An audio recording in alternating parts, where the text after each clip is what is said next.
yang kita lihat sampai saat ini, PIK 2 itu bukan soal transaksi tanah, tetapi adalah perampasan hak-hak rakyat, perampasan tanah yang dilakukan oleh sewenang-wenang oligarki Aguan dan Antoni Salim CS. Dan kepada orang-orang yang mengatakan Aguan hebat, ayo kita ketemu di lapangan. Ayo, saya siap menunjukkan. Rakyat tertipu dengan penerbitan PP 12 2025 itu, masalah sudah selesai. Ya. Dalam hal status PSN, oke, sudah. Tapi dalam hal korban, rakyat negara jadi korban, proses hukumnya belum dilakukan. Kemudian juga tanpa misalnya perlu ada statement pemerintah bahwa ini dihentikan, proyek itu masih jalan kok. Mereka masih terus menguasai tanah rakyat dan tanah negara itu. Dan siap untuk bergerak apabila persoalan-persoalan ini mengambang terus. Assalamualaikum warahmatullahi wabarakatuh. Saudara sekalian, kita tentu masih dalam tengah-tengah menikmati Sahrul Ramadan, ya, Sahrul Mubarak, dan sudah melampaui hampir setengah lebih. Semalam kita umat Islam sudah pada beriktikaf, ya, yang berharap segera ada bulan yang baik, yaitu yang dinanti-nantikan. Terpenting bagi umat Islam, apalagi di bulan Ramadan, tidak melupakan perjuangan yang sedang tengah dilakukan untuk bangsa Indonesia. Kita tahu bahwa persoalan PIK belum selesai. Masyarakat mengira bahwa setelah terjadi pergantian presiden dan nampaknya akan meletakkan negara di dalam satu keadilan terhadap rakyatnya, ternyata orang menebak kok malah orang yang sedang katakanlah diperkirakan oleh rakyat ini, PIK yang penguasanya ada Aguan itu, malah justru diundang oleh presiden yang tentu kita belum mendengar apa yang mesti diperingatkan oleh pemerintah kepada penguasa-penguasa zalim itu. Sampai sekarang penderitaan rakyat itu masih terus berlangsung. Bahkan walaupun dikatakan PIK bukan termasuk PSN 2, tidak ada pengaruh apa-apa, mereka tetap melakukan seperti itu. Nah, inilah yang tentu kita harus mengikuti update terakhir, ya, bahwa misalnya kita pernah berkunjung kepada satu warga di Kecamatan Teluk Naga yang rumahnya dan lahannya hanya dihargai 300.000 per meter, ya. Itu sekarang masih menderita bersama rakyat yang Indonesia yang lainnya, ya. Ini mengerikan, ya. Jangankan bisa berlebaran atau tidak, apakah bisa masih melanjutkan puasa, tidak ada persediaan uang, ya. Rakyat-rakyat yang kena PHK puluhan ribu di Jawa Tengah juga andalan keluarga, mereka tidak mempunyai lahan, tidak untuk apa-apa. Inilah kita tentu intinya pada siang hari ini kita berdoa kepada Allah, mendorong supaya presiden melihat dengan nyata persoalan ini.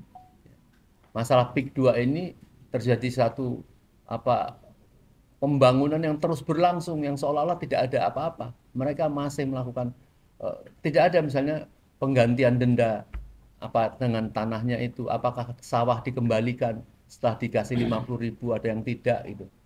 Inilah yang tentu kita tidak boleh mendiamkan ini, apalagi malah mereka kemudian nanti diangkat seolah menjadi penyelamat keuangan negara. Di samping saya ada Bapak Sunarko, ada Pak Marwan, ada Bang Ismet, ya, ada Pak Medi, ya, tokoh ulung. Untuk itu kami minta Pak Marwan untuk mengupdate tentang PIK 2 itu. Bagaimana sebaiknya bangsa dan pemerintah ini menyelesaikan supaya rakyat tidak menderita. Silakan Pak Marwan. Ya, makasih Om Lim. Assalamualaikum warahmatullahi wabarakatuh. Waalaikumsalam. Alhamdulillah bil alamin. Allahumma shalli ala sayyidina Muhammad. Ada hal yang sangat penting untuk kita perhatikan, bahwa PSN PIK 2 itu sudah dijadikan oleh pengusaha Aguan Antoni Salim yang didukung Jokowi mendapat status PSN yang setelah diributkan dinyatakan bahwa ini hanya untuk daerah yang namanya tropical coastland, luasnya 1.756 hektar. Ya.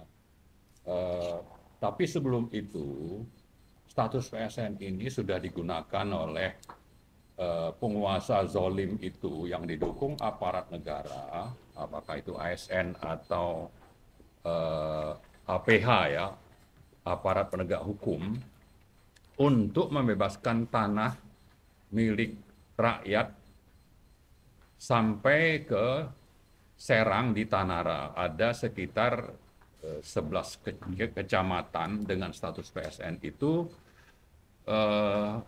mereka cukup banyak merampas tanah rakyat, mengintimidasi rakyat, mengancam, meneror rakyat yang punya tanah, tapi juga menutup jalan, sungai, sawah, dan sebagainya.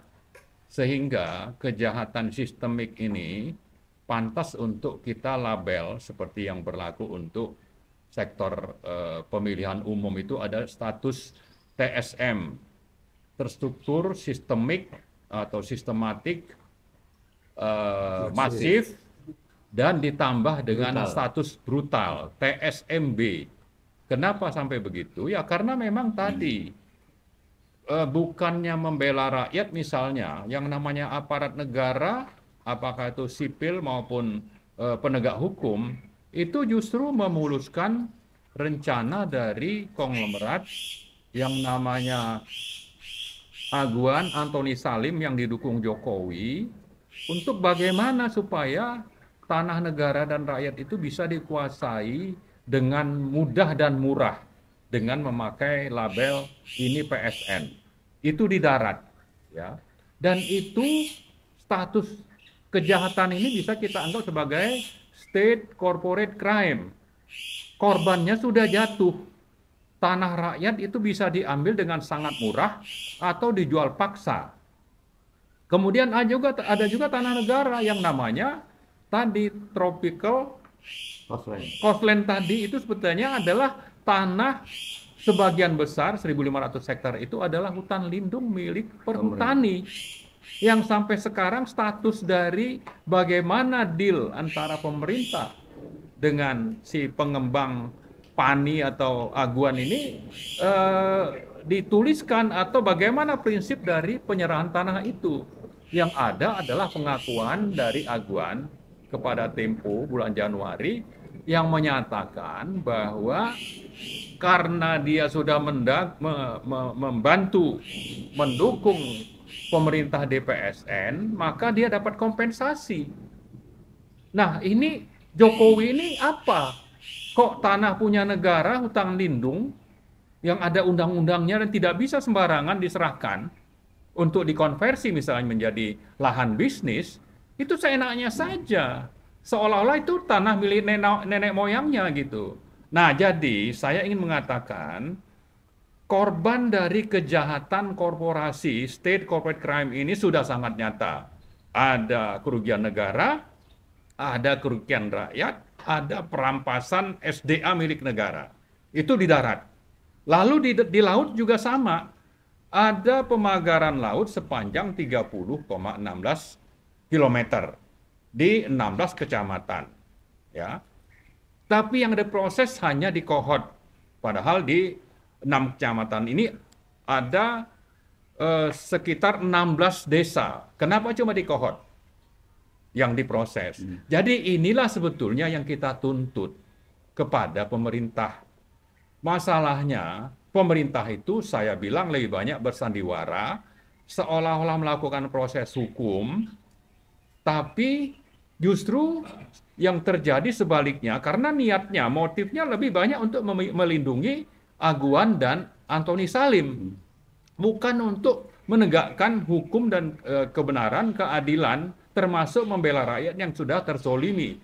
Misalnya ada puluhan orang yang mati sia-sia tanpa proses hukum akibat dari kegiatan truk-truk atau pembebasan lahan milik rakyat yang dirampok itu misalnya. Puluhan yang mati. Lalu aset rakyat itu banyak yang belum dilunasi. Kemudian mereka kehilangan pekerjaan, kehilangan tempat tinggal. Ini fakta hukum yang tidak bisa diabaikan begitu saja. Oleh siapa? Oleh negara, oleh DPR, oleh DPRD, oleh gubernur, oleh menteri-menteri, dan sampai ke yang namanya Presiden Prabowo. Ya, jadi kalau kembali tadi Anda hanya melakukan sandiwara menunjukkan ada proses hukum, inilah yang kita gugat kepada pemerintah. Itu satu hal. Kemudian hal lain, kita ingin mengingatkan teman-teman yang katanya bisa kompromi menerima proyek PIK 2. Silakan dievaluasi. Ya, kalau Anda punya sikap seperti itu, lebih memihak kepada kepentingan konglomerat, ya silakan saja. Ya, tapi jangan menyerang kami yang mempersoalkan kejahatan TSMB ini gitu. Jangan masalahkan kepada kami. Kami ini ingin independen bersikap bahwa kejahatan sudah dilakukan dan sudah terbukti banyak korban dan kerugian negaranya. Apakah Anda menutup mata, tidak peduli dengan ini lalu membela konglomerat? Ya silakan saja. Tapi sikap kami ini masih konsisten. Jadi kalau ada undangan buka bersama atau ada pernyataan pejabat atau yang namanya orang yang katakanlah ada yang mungkin menjadi petinggi di Banten sana, silakan aja lah Anda mau kompromi. Tapi Anda itu bukan urusan kami. Kami tidak mau berhadapan-hadapan dengan Anda. Kami tidak mau membuang energi kami untuk bagaimana menyikapi sikap Anda. Kalau Anda menyerah silakan, Anda kompromi silakan, tapi kami konsisten. Dan tujuan kami ini adalah untuk menegakkan kebenaran, keadilan, dan adanya penegakan konstitusi dan pembelaan kepada rakyat yang sudah terzolimi dan juga kepada aset negara yang sudah dicaplok. Dan terakhir sekali saya ingatkan bahwa sandiwara pagar laut yang begitu gencar di 18 Januari dimulai, lalu berakhir hanya dengan menjadikan kepala desa kohot dan sekretaris desa, lalu ada 2 orang dari pihak swasta sebagai tersangka tanpa memproses sebetulnya di 15 desa lain itu kejahatan yang sama terjadi. Ini kita persoalkan. Dan khusus untuk yang di laut ini, jumlah pelanggaran undang-undang dan peraturannya itu ada 13 macam.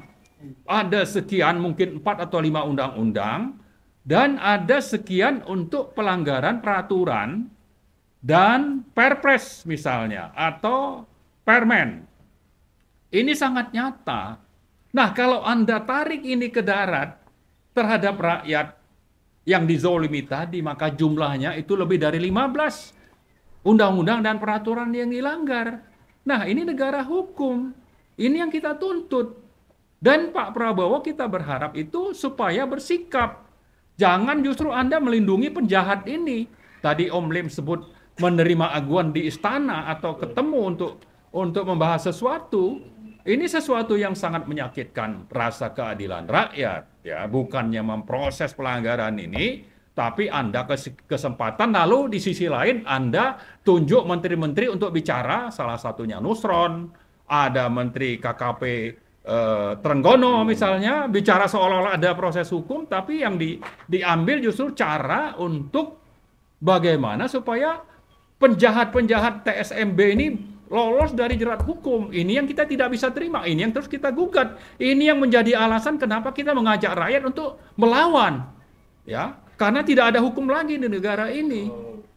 Dan jangan lupa bahwa sekarang juga Aguan dan gengnya itu sedang berupaya untuk memecah belah rakyat.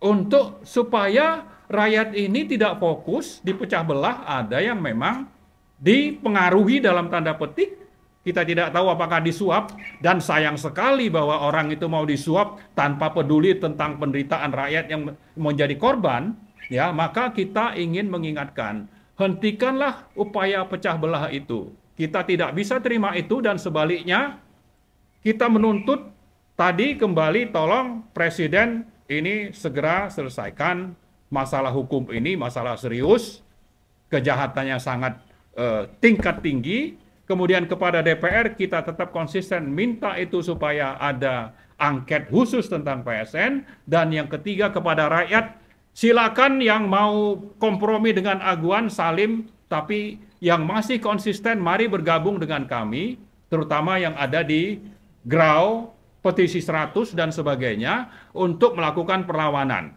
Perlawanan mungkin selama bulan puasa ini kita sengaja bekukan, tapi setelah Lebaran insya Allah perlawanan akan kita lanjutkan. Ya. Saya kira itu mungkin. Ya. Makasih. Ya. Oke. Baik. Jelas sekali dari Pak Marwan tadi menyinggung tentang masalah proyek PIK 2 ternyata terus berlanjut, dan bahkan mungkin Aguan itu merasa lebih terlindungi, apalagi setelah dipanggil oleh Presiden, dan tidak akan ada perlindungan untuk rakyat ke depan. Bagaimana konsepnya kita tidak dengar itu. Pak Narko, kita tahu bahwa di dalam proyek PIK 2 itu ada persoalan, ada masalah pagar laut. Kita tahu selama ini orang mengira bahwa pagar laut Bambu Budi Tatoan itu hanya untuk sebagai pagar, sebagai patok. Tetapi ternyata lebih daripada itu memang fungsi untuk salah satu konstruksi untuk nanti melakukan satu reklamasi dengan sempurna yang seperti dilakukan di Bekasi, dan ternyata di mana-mana sekarang baru terbongkar di Jawa Timur, di Sulawesi, itu betul-betul memang melakukan reklamasi yang setelah dari pagar itu tertutup dengan sumbatan, dan bahkan akan diisi tanah. Nah, ini kan ada semacam akal-akalan ini. Ini bukan kejahatan kedaulatan, tapi kejahatan betul-betul kejahatan yang sangat curang dan menipu bangsa dan rakyat ini. Bagaimana pemerintah atau rezim ini tidak bisa mengetahui akal-akal bulus itu, atau malah kalau dikaitkan dengan Presiden ke-7 yang kemarin itu jangan-jangan terlibat di dalam untuk kejahatan untuk pencurian terhadap lahan itu. Bagaimana sebaiknya sikap rakyat, sikap pemerintah, sikap bangsa ini, Pak Narko? Silakan, Pak.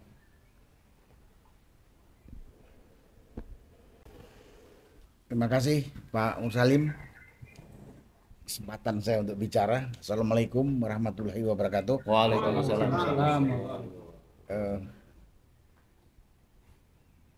Pak Mursalim, sebenarnya kasus ini sudah begitu jelas, sudah terang benderang. Cuma karena memang negara kita ini sedang amburadul, di mana para pemimpin, pemerintah lah ya, pejabat pemerintah, nggak punya tanggung jawab, nggak punya malu. Jadi dianggap masalah ini masalah sederhana. Ini sebetulnya suatu pengkhianatan yang dilakukan oleh pejabat pemerintah. Dimulai dari Presiden Jokowi yang memberikan izin kepada si Aguan VS ini. Kembali ke pagar laut. Pagar laut itu udah bisa diduga itu adalah upaya batas yang akan mereka reklamasi nanti. Dan luasnya itu mungkin ratusan ribu hektar. Ratusan ribu hektar. Puluhan ribu. Kalau sampai ke darat bisa ratusan ribu. Oh ya, melebihi Singapura, konon. Iya. Jadi itu upaya untuk mereklamasi laut, itu batasnya yang direncanakan, dan itu kita bisa lihat karena di laut itu sudah ada yang namanya SHGB yang ratusan lembar. Ini kan penipuan. Ini penipuan yang jelas. Masa di laut ada surat hak guna bangunan? Itu bukan yang katanya tanah yang termakan abrasi, omong kosong. Data satelit mengatakan sejak putus sejak tahun 70-an, di situ itu sudah laut.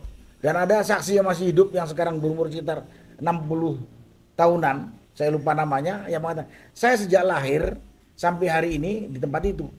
Itu dari dulu laut. Ini kan penipuan. Di mana penegak hukum? Apakah itu BPN, apakah itu polisi, apakah itu pemerintah daerah? Mereka ini adalah pengkhianatnya. Ya. Kok bisa laut itu ada SHGB-nya? Ya nanti rencana itu mau ditutup dan kemudian ada mengatakan ini dulu daratan yang termakan oleh abrasi. Jadi nanti akan dilakukan restorasi kembali. Omong kosong itu semua. Itu omong kosong semua. Saya cuma di sini katakan yang pertama kepada pemerintah, di mana tanggung jawabnya untuk ngawankan negara ini? Digaji oleh negara, digaji oleh rakyat, sesuai tugas pokok masing-masing. Ada penegak hukum di situ, ada Polri, ada penjaga wilayah pemerintah daerah, termasuk BPN. Kemana itu? Tidak mungkin tidak tahu. Ini ada gerakan pengkhianatan terhadap negara. Ini pengkhianatan terhadap negara, menjual negara kepada pengusaha. Dan itu kalau ditutup, matilah rakyat yang sekarang ada di pantai itu. Karena di depannya sudah jadi daratan yang menjadi pemukiman. Si rakyat yang sekarang ada di tepi pantai yang sekarang ini, yang nelayan, yang punya lahan juga seluas rumah tempat tinggal, mau apa dia? Jadi petani udah nggak ada lahan, jadi nelayan di depan sudah tertutup. Kemudian kalau itu jadi, kita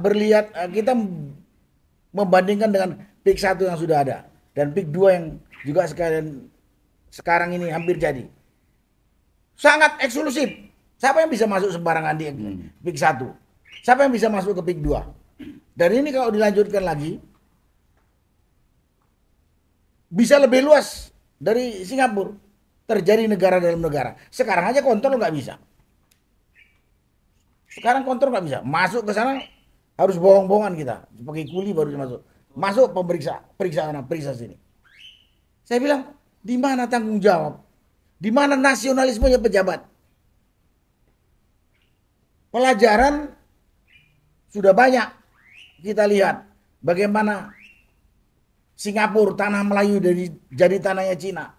Tibet tanah Tibet jadi Cina dan lain-lain sebetulnya, termasuk Amerika Utara, Indian itu hilang di sapu orang kulit putih. Dan macam-macam, Australia, aborigin tersingkir. Pendatang kulit putih yang berkuasa. Cina juga di beberapa tempat sudah banyak sekali menjadi penduduk pribumi setempat. Padahal itu tanahnya pribumi Indonesia gitu. Jadi di mana kepekaan? Di mana tanggung jawab pejabat pemerintah? Dan yang lebih menyedihkan lagi, pejabat dan aparat pemerintah jadi kacungnya aguan untuk mengusir rakyat yang ada di daratan. Mau polisi, mau BPN, mau aparat desa, dan lain-lain. Tambah lagi preman. Dan TNI juga, saya nggak tahu. Walaupun tidak terlihat cawe-cawenya, tapi dia melihat kejoliman di depan mata, sedikit pun tidak bergerak, tidak bersuara. Saya ini bekas tentara tahu kok. Di mana nasionalisme para pejabat dan aparat yang digaji oleh rakyat? Itu bicara tentang pagar laut dengan laut yang mau diuruk oleh mereka. Semua tipu menipu. SHGB, abal-abal. Harusnya semua tersindur. Pagar tujuannya udah jelas. Dibiarkan oleh aparat. Nah sekarang lihat rakyat di daratan yang sudah dijolimin, dirampas tanahnya. Kemarin baru rame lagi. Ada yang namanya Haji Puat. Sampai di rumah sakit dia dipaksa untuk tanda tangan harus menjual tanahnya. Biadab banget. Dan polisi alat yang digunakan untuk menekan Haji Puat ini udah bersebar. Omong kosong, petinggi polisi tidak tahu. Ngomong kosong. Karena saya lihat petinggi polisi nggak ada yang buta, nggak ada yang tuli, nggak ada yang budak, tapi membiarkan, ikut menikmati. Dugaan kuat, ya memang dimanfaatkan oleh pengusaha yang namanya Aguan Rakus ini untuk melancarkan usaha dia merampas lahan rakyat. Saya nggak tahu. Oke lah kalau si Aguan pengusaha rakus ini mungkin seperti itu watak karakternya yang biadab itu. Tapi aparat pemerintah yang dia dibayar oleh rakyat, mau itu polisi, BPN dan aparat desa, kok mau menindas rakyat? Kok mau menindas rakyat? Ya notabene sebenarnya harusnya dia bela ini.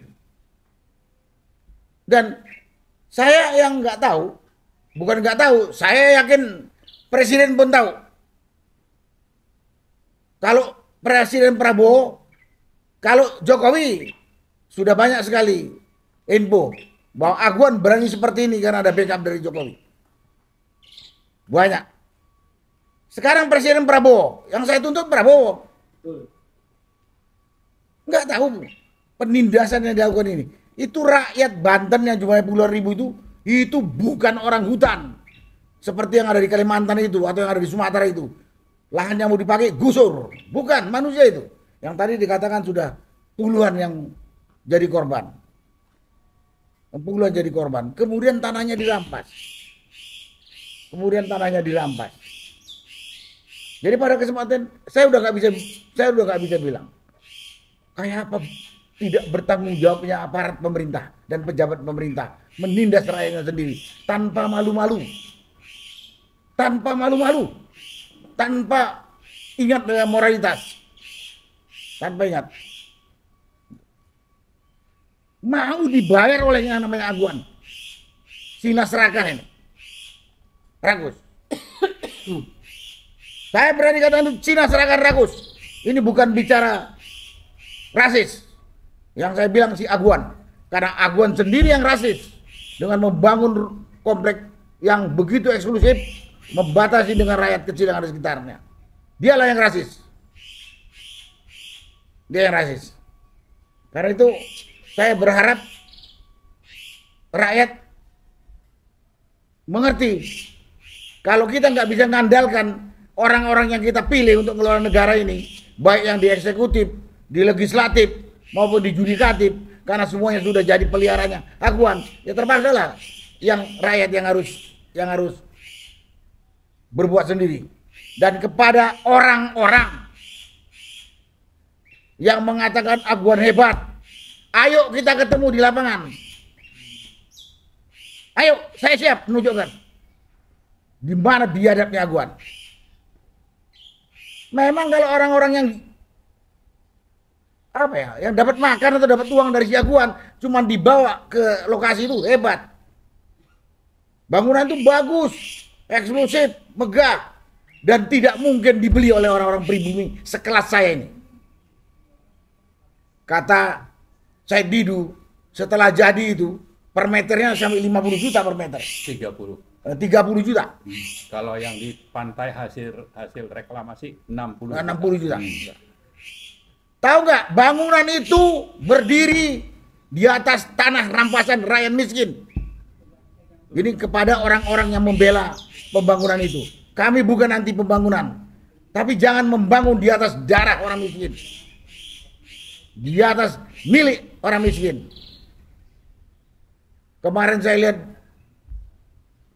bangga itu instansi kepolisian dibangunkan pangkalan di PIK 2. Sadar itu tanah rakyat yang dirampas oleh si Aguan.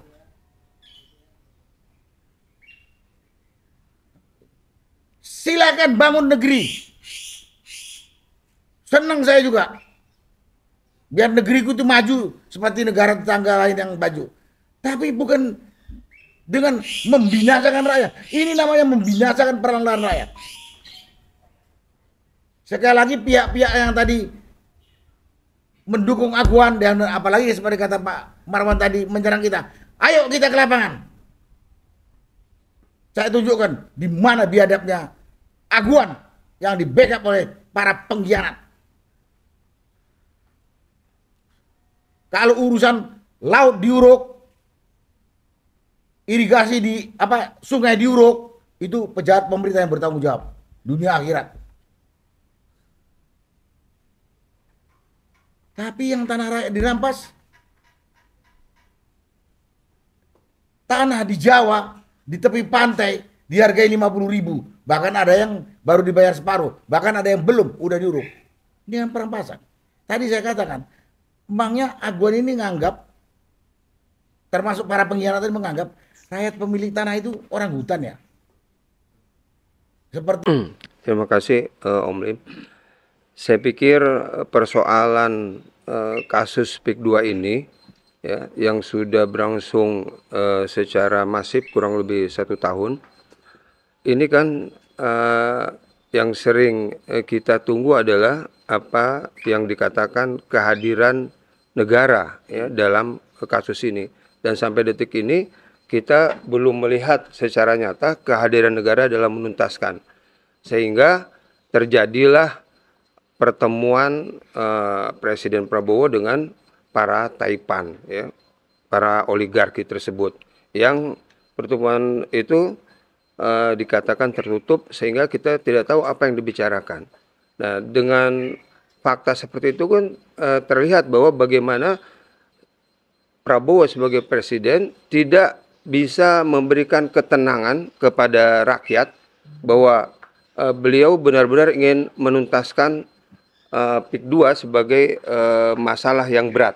Ya.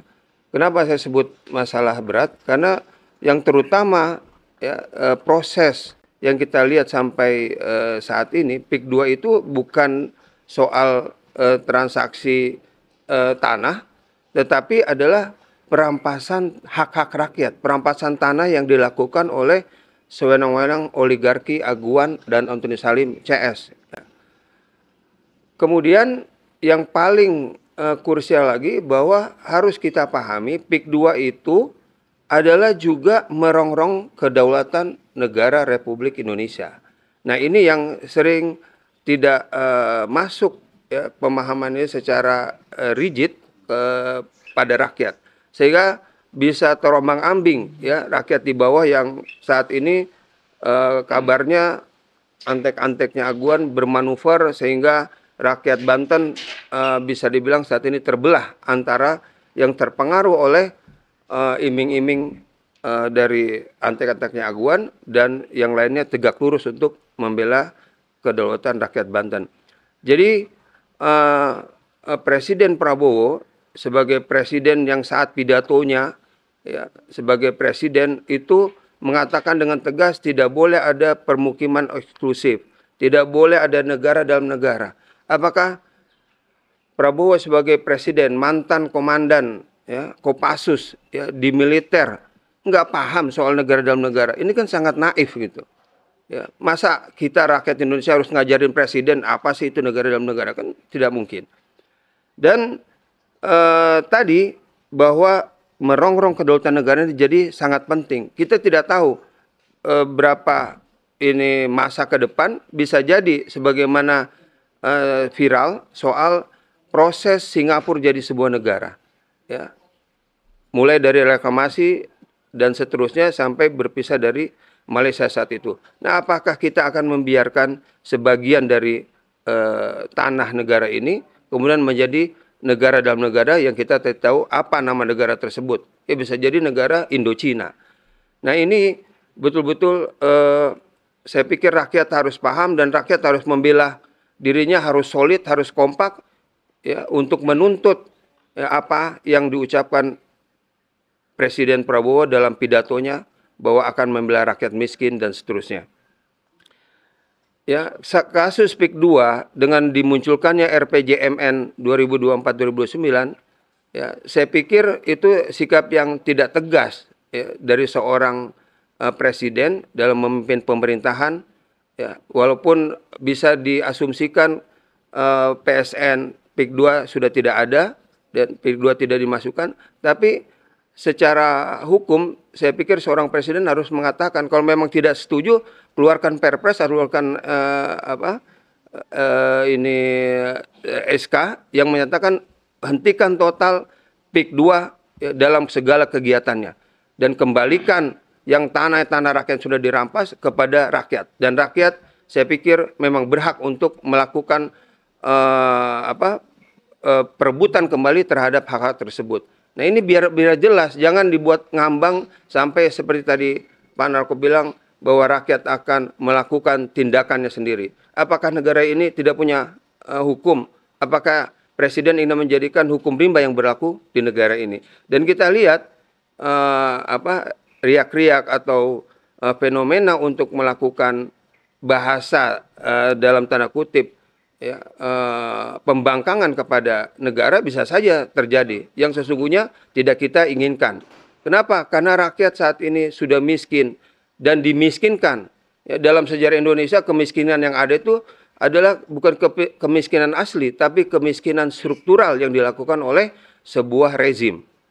Ya, jadi saya pikir Aguan dan Ondine Salim CS itu harus dilakukan penangkapan dan tindakan hukum yang seberat-beratnya. Dan ini tentunya tidak menghilangkan bahwa ujung atau awal dari persoalan PIK 2 adalah kebijakan Jokowi sebagai presiden yang memberikan keleluasaan kepada PIK 2 untuk melakukan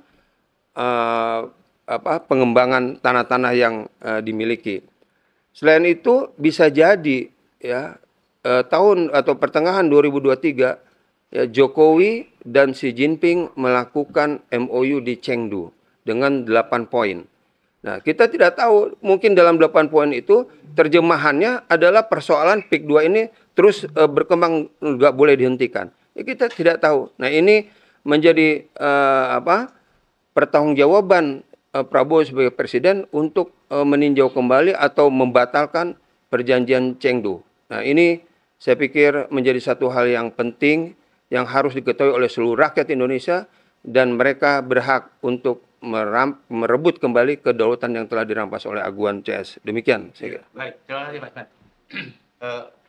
Tadi ada poin cukup bagus yang saya setuju dari Pak Isman tadi, bahwa negara harus mengeluarkan suatu instruksi hentikan pembangunan kelanjutan PIK 2 sementara misalnya dalam suatu proses. Apa yang menjadi harus dilakukan Pak Marot dari rakyat dari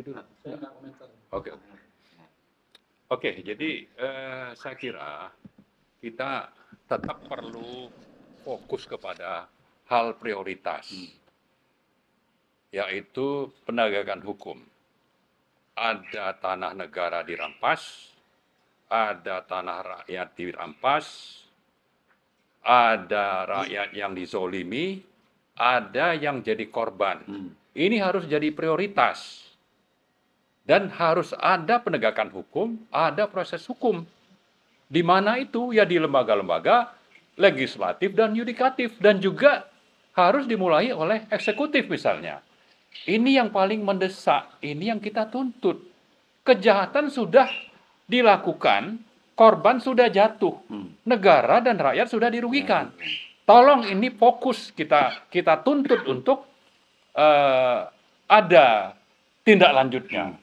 Bahwa Presiden sudah menerbitkan PP nomor 12 tahun 2025 tentang RPJMN ya, yang sudah tidak memasukkan lagi yang namanya PSMP 2, sudah bukan ya. Kemudian yang namanya BSD sudah tidak jadi PSN. Rempang juga sudah tidak, Surabaya juga sudah tidak. Surabaya frontline misalnya. Atau yang sifatnya sama seperti reklamasi di PIK lah misalnya. Itu sudah tidak masuk.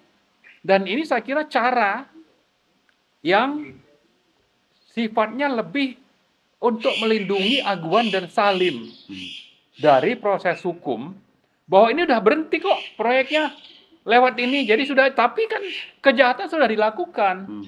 Dan PSN PIK 2 yang merampas rakyat dan tanah negara itu juga masih berlanjut. Ini yang tidak kita terima gitu. Jadi jangan sampai ya rakyat tertipu dengan penerbitan PP 12 2025 itu masalah sudah selesai. Ya. Dalam hal status PSN oke, sudah. Tapi dalam hal korban, rakyat negara jadi korban, proses hukumnya belum dilakukan. Kemudian juga tanpa misalnya perlu ada statement pemerintah bahwa ini dihentikan, proyek itu masih jalan kok. Mereka masih terus menguasai tanah rakyat dan tanah negara itu. Dan kita bisa lihat misalnya harga saham PANI itu memang turun, tapi ini karena memang proyeknya akan dilanjutkan dengan cara penerbitan PP 12 itu. Nah, karena itu tetap saja tuntutan call dari kita adalah proses hukum kejahatan yang sudah dilakukan. Oleh siapa? Oleh yang namanya Aguan Antoni Salim dan pejabat-pejabat negara yang terlibat. Antara lain itu adalah Jokowi, Airlangga Hartarto, dan sekian menteri yang terlibat dalam penerbitan PSN PIK 2 di bulan Maret 2024 melalui Permenko Perekonomian nomor 6 2024. Di sana sudah jelas ada motif jahat. Dari siapa? Dari oligarki. Siapa oligarkinya? Aguan, Salim, dan Jokowi. Untuk apa? Untuk mengejar rente sebesar-besarnya, untuk mempertahankan kekuasaan, tapi sekaligus dengan cara-cara yang menghalalkan segala cara. Sekian puluh undang-undang dilanggar, sambil menindas rakyat. Itulah fakta yang ada di lapangan. Itulah sebabnya kita sebut ini sebagai state corporate crime. Bahwa yang namanya pengusaha dengan penguasa itu bersatu untuk apa? Untuk melakukan crime. Kriminal tingkat tinggi. Ini sudah istilah yang umum secara global dilakukan. Dan inilah yang benar-benar sudah kita tuntut berkali-kali, dan Pak Prabowo seolah-olah yang dilakukan adalah bersandiwara. Mencari-cari celah jalan supaya seolah-olah sudah melakukan sesuatu, tapi ujungnya adalah untuk melindungi oligarki ini. Sambil tidak mempedulikan rakyat yang sudah jadi korban, yang sudah mati, yang sudah kehilangan pekerjaan, kehilangan tempat tinggal itu banyak. Ribuan atau malah puluhan ribu. Itu Pak Prabowo, tolong Anda perhatikan ini gitu. Itu sebabnya kalau Anda tidak perhatikan ini, kami ingin mengajak rakyat itu melawan. Mari kita melakukan revolusi. Tapi perhatikan ada kata if. Ya, jadi kalau Anda tidak seperti yang kita harapkan menjalankan pemerintahan sesuai konstitusi, tidak melakukan penegakan hukum, maka dan sementara DPR tidak melakukan apa-apa, lalu rakyat dipecah belah, inilah yang sebetulnya kita persoalkan. Kita mau tunjukkanlah bahwa Anda itu penguasa tertinggi di Indonesia, tidak terkooptasi, tidak tersandra oleh siapapun rezim atau anggota rezim Jokowi yang lama. Tunjukkan Anda itu murni adalah penguasa independen, presiden jenderal, ya, bebas dari adanya penyanderaan, adanya kepentingan-kepentingan sempit dari oligarki hitam yang sudah melanggar banyak ketentuan konstitusi dan peraturan perundang-undangan di Indonesia. Jadi begitu saya kira. Jadi jangan terkecoh bahwa ini sudah dicabut, tapi sebetulnya ini lebih banyak untuk kepentingan melindungi oligarki tanpa peduli bahwa rakyat dan negara sudah jadi korban. Ya. Gitu. Ya, Pak Narko. Sangat fokus sekali dari apa Pak Ismet dan Pak Marwan tadi menyinggung bagaimana keterlibatan atau bahkan mungkin perencana kejahatan yang ada di negeri ini adalah berawal dari presiden yang sebelumnya. Ya. Apakah Pak Prabowo tidak menyadari? Rakyat melihat bahwa mengapa Jokowi selalu menaikkan bahwa dia pimpinan terkuat di dunia. Ya. Apakah Pak Prabowo tidak merasa bahwa concern Jokowi itu adalah apakah dia masih melindungi dia atau tidak? Kalau kelihatan Prabowo membuat kebijakan yang masalah PIK 2 dan sebagainya tidak yang diinginkan Jokowi, akan terancam lah keamanan Prabowo. Ya dengan segala cara, walaupun dengan cara si Bahlil menaikkan gas melon yang menjadi hiruk pikuk adalah presiden seperti ini. Bagaimana Pak Narko memandang jaminan keamanan kedaulatan negeri kita ini? Orang yang kita tuduhkan itu tidak datang ke pengadilan, semua dipanggil baik Aguan ataupun Jokowi ke pengadilan. Saya silakan Pak. Wah, sulit ini jawabnya nih Pak Musari. Tapi yang jelas kondisi negara kesatuan Republik Indonesia ini 10 tahun dipimpin oleh Jokowi merosot habis. Kita bandingkan sebelumnya waktu dipimpin SBY. Dipimpin SBY. Yang jelas kalau dibandingkan dengan itu aja lah 2 periode dipimpin SBY. Walaupun kita nggak luar biasa amat, tapi jelas jauh lebih bagus. Dan 10 tahun dipimpin dipimpin oleh Jokowi, hancur lebur tatanan kehidupan berbangsa. Hancur lebur. Kehidupan bernegara hancur. Penegakan hukum hancur. Ekonomi bubar. Siapa yang lagi mengatakan ada peningkatan di era ini, di era Jokowi? Ada apa? NGO asing yang namanya OCCRP itu mengatakan presiden terkorup nomor 2 dan terlibat tindakan kriminal. Dia finalis nomor 2 atau nomor 3 di dunia ini. Dan sekarang juga rakyat di mana-mana teriak adilin dan tangkap Jokowi. Nah, ini dampak dari dia. Tapi sekarang kan bukan dia presiden. Sekarang kan pemimpin tertinggi, pemegang otoritas, pemegang kekuatan negara ini ada di tangan Prabowo. Jadi kalau Prabowo nggak bisa menegakkan tuntutan rakyat loh mengadilin Jokowi ini, dan bahkan melindungi, sebaiknya Prabowo turun. Kalau punya harga diri. Risiko. Apalah risikonya dilawan Jokowi atau dia mati. Itu namanya risiko pemimpin kok. Tapi gagah. Bukan pemimpin cemen gitu.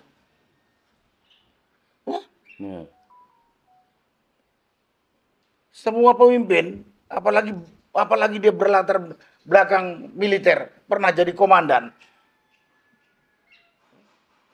Risikonya itu kalau memimpin pasukan itu mati untuk negara dan bangsa. Sekarang juga jadi pemimpin nasional sebagai presiden, dia pasti ngadepin banyak musuh yang mungkin akan mencelakakan dia. Ya itu harus dia siap hadapi. Kalau dia lengah, dia kalah, mati. Tapi jangan didiamkan. Kalau nggak berani mundur. Jangan korbankan negara Indonesia yang penduduknya hampir 300 juta ini hancur lebur. Dipimpin dengan cara-cara yang nggak jelas. Ya? Cara nggak jelas. Saya tahu punya titik-titik lemah atau punya segala macam lah. Mungkin Prabowo dihadapkan dengan Jokowi. Ya, semua orang punya kelemahan, semua orang punya kesalahan. Tapi yang jelas sekarang dia sudah de facto de jure presiden. Pemegang otoritas tertinggi terhadap hukum. Pemegang otoritas untuk menggerakkan semua kekuatan di milik negara. Menghadapi musuh negara. Jangan diam aja. Kalau diam saja, dia bagian. Dan gak usah ngomong lah pada rakyat. Ini strategi. Tunggulah waktu. Strategi, tunggulah waktu. Saya dengar udah jutaan kali. Dari Prabowo, dari pengikut-pengikutnya Prabowo. Jutaan kali saya dengar. Ini strategi, tunggu. Tunggu 100 hari. Tunggu 6 bulan. Tunggu 1 tahun. Enggak ada lah itu. Itu bagian dari gerakan menipu rakyat. Gerakan supaya onani. sabar. Gerakan onani. Ya, gerakan mau dibilang gerakan onani juga boleh. Strategi kok diucapkan. Sedangkan musuh dari depan mata. Musuh dari depan mata. Ya, para koruptor di depan mata. Pejabat pengkhianat di depan mata. Nggak perlu pakai hari kok, berjam udah tahu orang itu. Kenapa didiamkan? Ya itu strategi. Perlahan-lahan. Lama-lama kita yang dimakan sama para bajingan dan para pengkhianat itu. Gitu. Risiko. Yeah. Semua ada risiko. Saya terus ingat bekas presiden Filipina yang namanya sindikat narkoba dibantai sama dia. Dan kemarin dipanggil oleh pengadilan internasional dia datangi di atas kursi roda. Dan dia katakan kepada hakim itu, berapa banyak yang saya bunuh dan berapa banyak yang dibunuh sama Amerika di Irak. Kemudian berapa banyak orang sama Yahudi dibandingkan tindakan dia menegakkan hukum dengan tegas. Dan diam itu hakim. Dan negara yang tadinya menghujat dia jadi mendukung dia. Dia berani bertanggung jawab. Tapi adillah pengadilan. Maksudnya kan dia bilang gitu. Sekarang beraninya ini gini. Ini malah rakyat dari Sabang sampai Merauke tangkap adili Jokowi, Prabowo teriak, hidup Jokowi. Itu menyakitkan hati bener itu. Itu strategi. Iya. Strategi orang nggak tahu lah kalau kata Pak Ismet itu. Strategi apa itu kayaknya? Orang dari Sabang sampai Merauke nuntut tangkap adili Jokowi. Dia bilang hidup Jokowi. Ini menyakitkan rakyat ini. Bahkan dunia udah mengatakan Jokowi itu bajingan kok. Hidup Jokowi gitu. Menyakitkan hati. Nah sekarang begini dengan kasus PIK 2. Masa dia nggak tahu bagaimana penindasan dilakukan oleh Aguan? Memang dalam RPJMN udah nggak ada itu 4 titik itu. PIK 2 PSN, BSD, Rempang dengan apa? Surabaya. Nah, kalau itu tidak ada berarti itu sudah bukan PSN. Berarti itu proyek swasta murni. Karena pada kesempatan ini rakyat harus tahu. Sudah nggak usah pikir-pikir. Dengan tidak ada dalam RPJMN 2024 sampai 2029 itu proyek swasta murni punya Aguan. Ya kalau Aguan tidak menegakkan prinsip-prinsip berbisnis yang terbuka, lawan. Nah itu sudah bukan PSN. Iya. Udah bukan. Berarti ini ada tindakan barbar dan biadab pengusaha yang namanya Aguan. Iya. Dulu kan dia tipu rakyat sampai Tanara dibilang PSN. Sekarang udah nggak ada lagi. RPJMN itu. Jadi nggak usah bilang apakah ini masih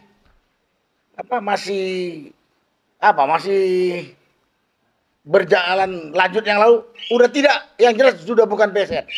Berarti rakyat harus tahu dan tidak mau ditakut-takutin sama Aguan dan para pengkhianat. Kalau dia mau pembangunan, tapi berjalan sesuai dengan prinsip bisnis yang benar. Jual beli itu harus kesepakatan dua pihak. Jadi nggak boleh dia takut-takut lagi. Udah ada ini pegang. Sudah bukan proyek strategis. Ini kan memang rakyat Indonesia ini diciptakan miskin, bodoh. Jadi timbulnya penakut. Haknya dirampas pun sabar katanya. Sama juga dengan kita. Kapan Prabowo mau menindak para bajingan pengkhianat negara yang udah terlihat di depan matanya? Sabar katanya. Saya terus ingat. Ini seorang ustadz yang ngomong dan kebetulan orang Cina, Felix Xiao. Kalau ada kejoliman di depan mata, kita sabar, itu namanya tolol. Itu yang ngomong seorang kiai itu, seorang ustadz. Kita sabar. Tapi kalau ada kejoliman, kebiadaban di depan mata kita sabar, itu kita namanya orang bodoh atau tolol. Nah, mudah-mudahan saya ngomong ini, rakyat bangunlah. Saya katakan tadi, apapun yang terjadi terhadap diri kita untuk mempertahankan hak kita, kalau sampai kita mati, kita syahid, masuk surga. Daripada di dunia hina oleh manusia-manusia busuk ini kita diinjak-injak. Nah, ini yang perlu saya sampaikan. Saya cuma ingat itu. Manusia busuk. Tidak masuk dalam RPJMN 2024-2009. Berarti itu bukan proyek strategis nasional. Berarti berlaku di situ bisnis yang berlaku umum. Tak ada paksa memaksa. Dan pada kesempatan ini juga para pengkhianat sadar yang kamu khianati bangsamu, saudaramu. bukan pendatang seperti pengusaha aguannya rakus ini. Hina banget. Kalau diingat oleh anak cucumu tercatat sebagai pengkhianat yang jadi peliharaan para pengusaha rakus. Udah hampir habis tuh. Pantai utara Tangerang tuh dikuasai oleh kelompok bajingan itu. Masa nggak terbersit hatinya kayak penderitanya? Nggak bisa merasakan gitu. Ya mudah-mudahan kalau dengar omongan saya ini, rakyat berani bersatu untuk menjaganya. Bukan untuk mengganggu, mempertahankan hak adalah kewajiban. Dan khusus kepada Presiden Prabowo, Bapak kalau memang nggak mampu, nggak berani, takut ngadepin aguan, atau nggak berani ngadepin para pengkhianat itu, serahkan kepada yang berani. Dan gerakan-gerakan ketidakpuasan terhadap kepemimpinan Bapak sudah mulai terlihat. Jangan sampai terlambat. Malu kita kalau Bapak juga dikuyok-kuyok sama orang yang tidak suka karena kelemahan Bapak Presiden Prabowo. Pihak-pihak ini yang punya kandidat Bapak lemah, Pak Presiden Prabowo lemah. Coba tegas. Dalam ketegasan itu kalau ada risiko, ya memang risiko. Kalau nggak mau ada risiko, udah bertapa aja kita di gunung. Itulah. Tapi jangan korbankan hampir 300-an juta rakyat Indonesia ini ditinggalkan pemimpinnya gitu. Mungkin mudah-mudahan bisa sedikit nambah keterangan dah. Ya. Baik, luar biasa Pak Ismet. Apa yang disampaikan Pak Narko ini menggugah perlawanan. Dia sampai mengatakan lebih baik di goa naik ke atas. Dulu waktu para pemuda pejuang di zaman Ashabul Kahfi itu, mereka sudah tidak sanggup melawan ini, mereka betul-betul masuk di dalam goa gitu. Pak Ismet kan tahu bahwa begitu kecewa para pejuang rakyat di Banten, bahkan mereka sempat melakukan kumpul bersama tokoh karena melihat pemerintah tidak bisa melindungi mereka. Mereka akan siap persiapan untuk melakukan jihad melawan aguan dan para konco-konconya itu. Dan bahkan mereka ada yang mengancam untuk pisah dari Indonesia ini saking kecewanya seperti itu. Apa yang Pak Ismet lihat di lapangan, Pak? Ya, saya pikir soal bisa dibilang ungkapan perasaan untuk memisahkan diri dari NKRI dalam tanda kutip, ada tadi Pak Marham ada kata if-nya ya.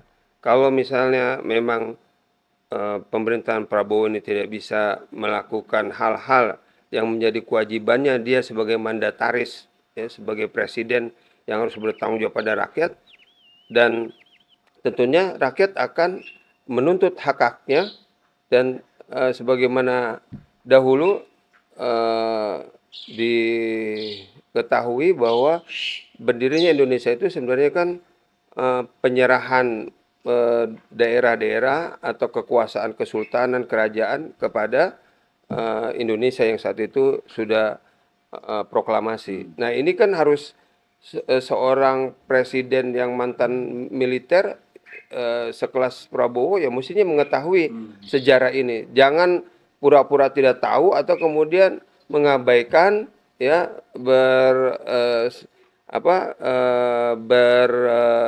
ya bisa dibilang santai, tidak memikirkan kepentingan rakyat, ya, sementara kondisi ekonomi negara ini sudah pada titik nadir. Nah, ini kan tidak bisa. Rakyat pasti akan memilih jalannya sendiri.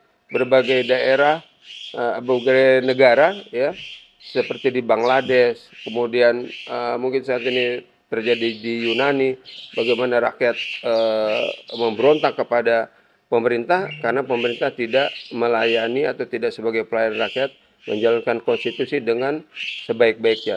Nah, ini yang harus jadi perhatian utama seorang Presiden Prabowo.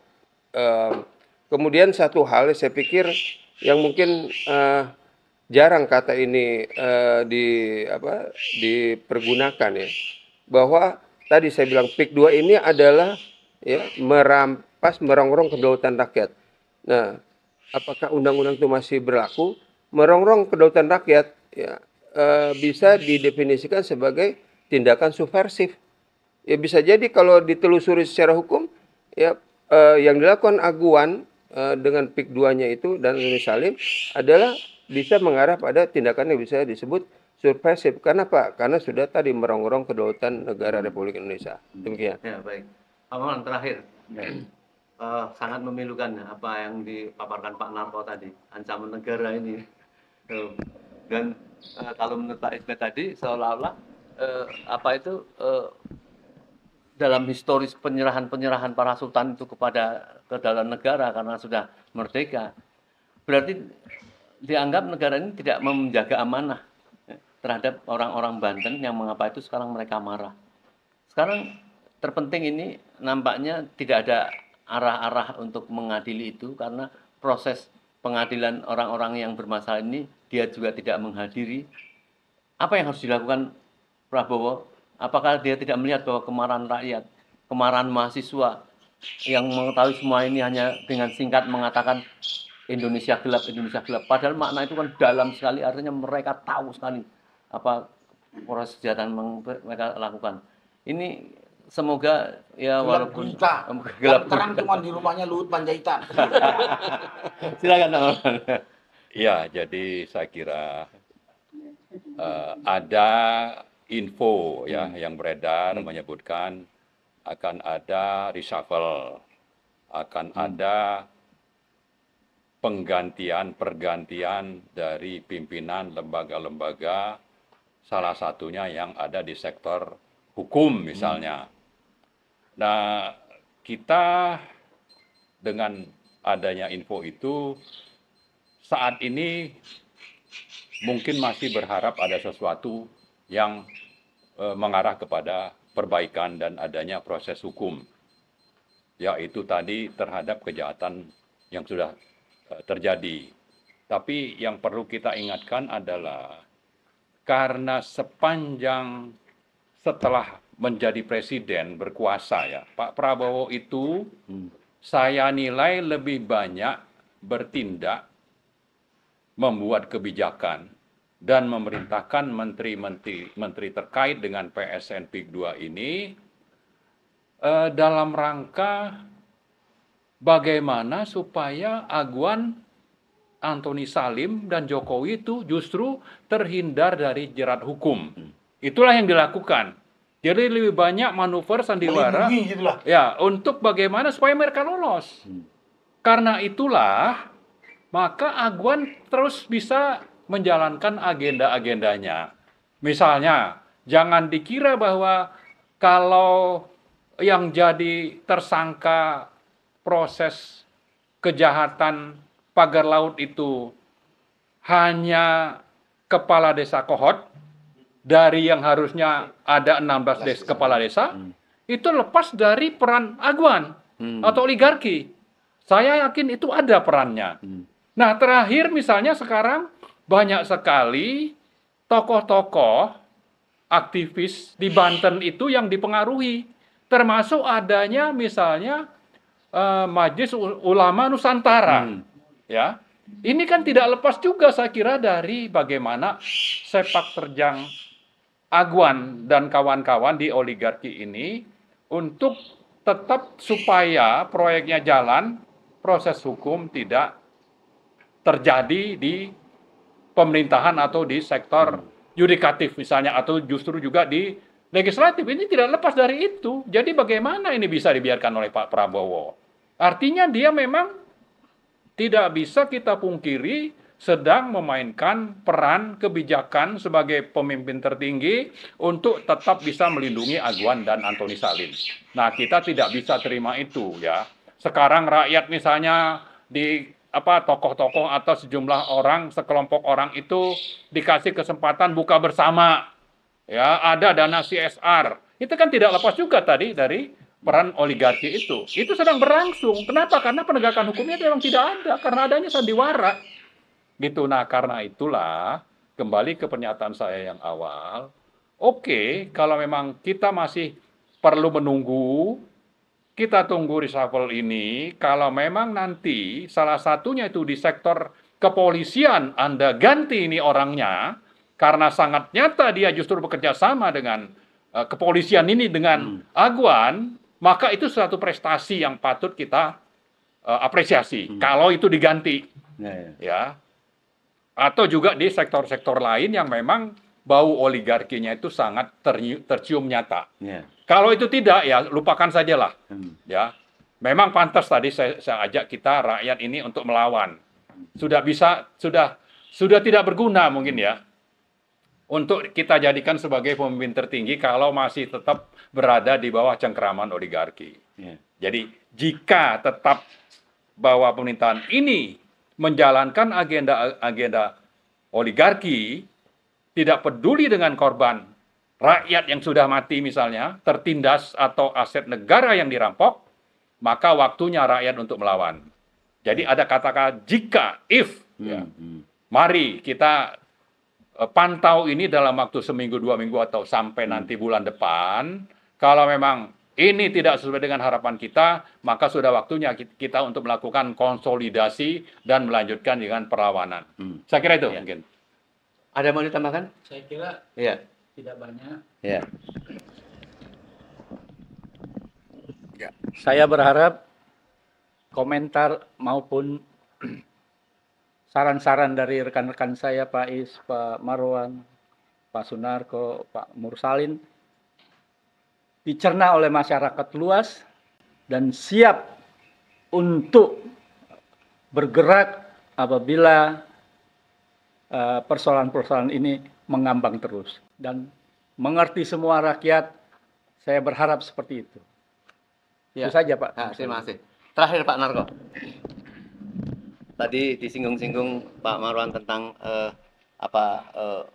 pengunduran diri para menteri yang ditengarai lebih patuh kepada presiden yang lama.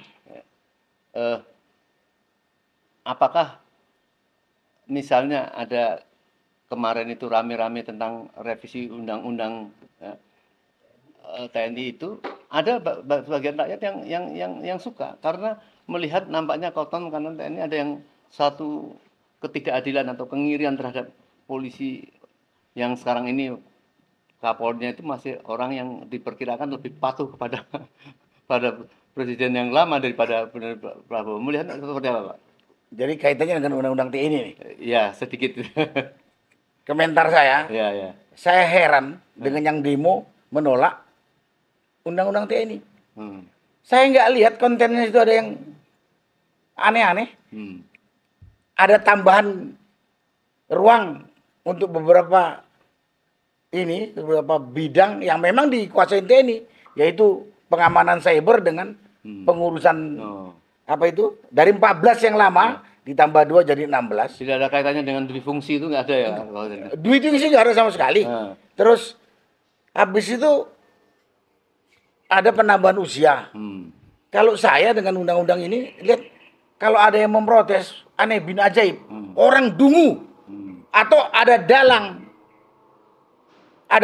memang untuk mengacaukan situasi atau mengganggu Presiden Prabowo yang kebetulan backgroundnya TNI. Nggak ada kok kontennya yang ini. Malah saya sedih di situ, pikir saya nggak ada nyangkut kesejahteraan. Saya kasih tahu deh, tahu nggak uang lauk pauknya prajurit itu 1 hari 88.000. Makan apa untuk makan 3 kali ditambah beras dengan 88.000. Saya pikir itulah yang perlu menjadi perhatian. Enggak. Jadi kalau menurut kontennya tidak ada yang perlu diprotes. Di fungsi nggak ada. Jadi yang memprotes ini pasti dugaan saya ada dalangnya untuk mengacau situasi. Untuk mengalihkan perhatian rakyat kepada hal lain. Yaitu terutama mengalihkan perhatian untuk nangkap Jokowi. Saya berani katakan itu dugaan saya. Karena nggak ada isinya. Kalaupun saya protes dengan sidang penentuan RU menjadi undang-undang itu cuman prosesnya saja. Kenapa di hotel katanya lagi melarat, perlu efisiensi? Kenapa kok di hotel? Makanya kurang gedung negara. Kedua, kenapa tertutup? Iya. Tidak ada sosialisasi. Iya.